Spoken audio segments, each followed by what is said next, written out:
Well, my greetings to the conference.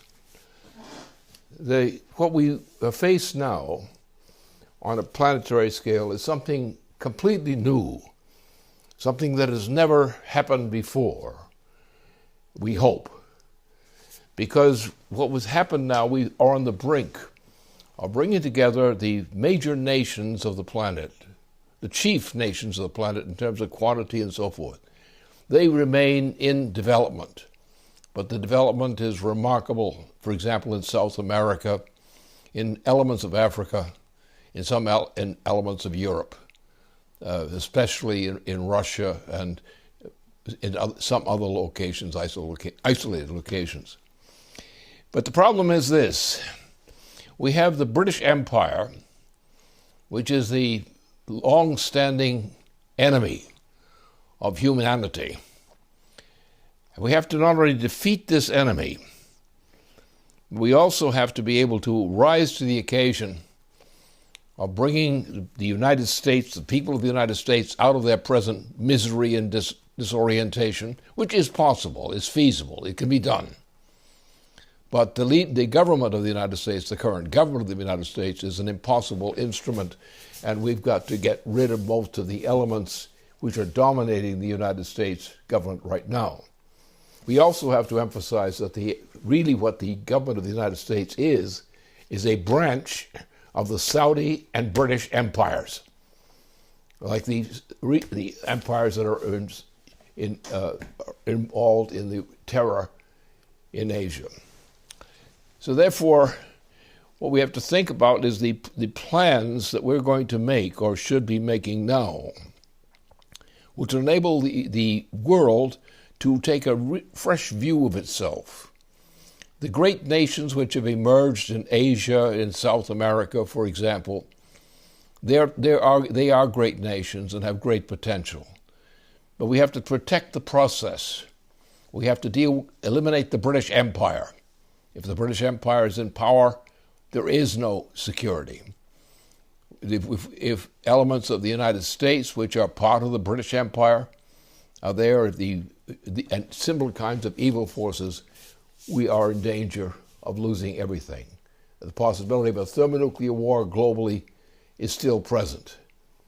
Now, what I'm doing, to make it short, is I'm trying to bring about a dumping of the present United States government, because it's a rotten government and needs to be reformed. You don't need to change the design of the U.S. government. You need to change the composition of the U.S. government, especially in the most recent two major administrations.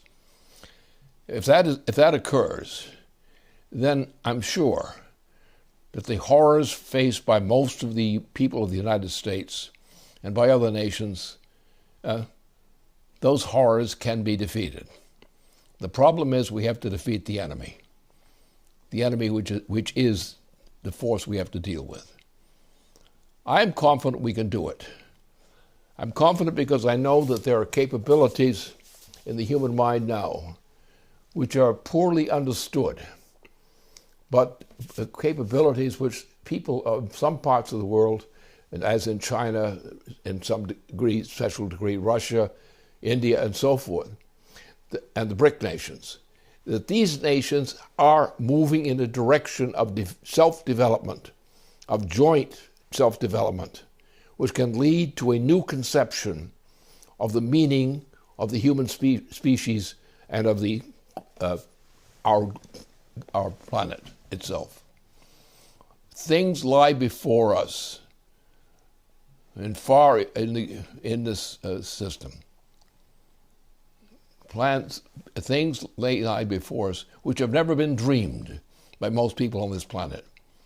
But if we are fortunate, we are actually a few steps in scientific progress toward the greatest leap that mankind has ever defined. For example, we know that mankind is not an animal, and no animal is mankind.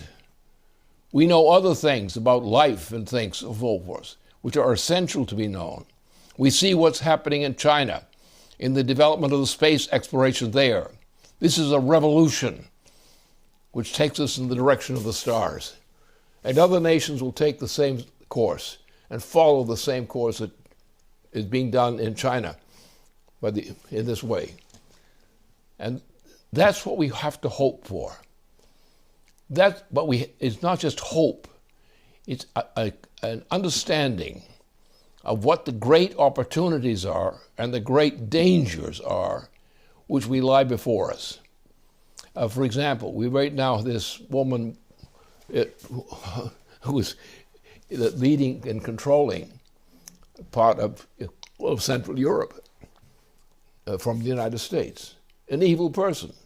This person must be removed from the United States and by the United States. And things like that must occur. But my point is, I see a clear point of optimism, a clear opportunity of greatness. What we have to do is just simply build on that, understand the actions we have to take, understand the preparations we have to make.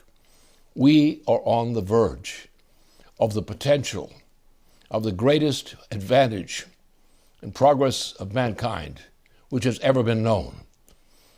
And we have to fight now to make sure we secure that advantage for the sake of the future of mankind as mankind goes out into the higher parts of the solar system.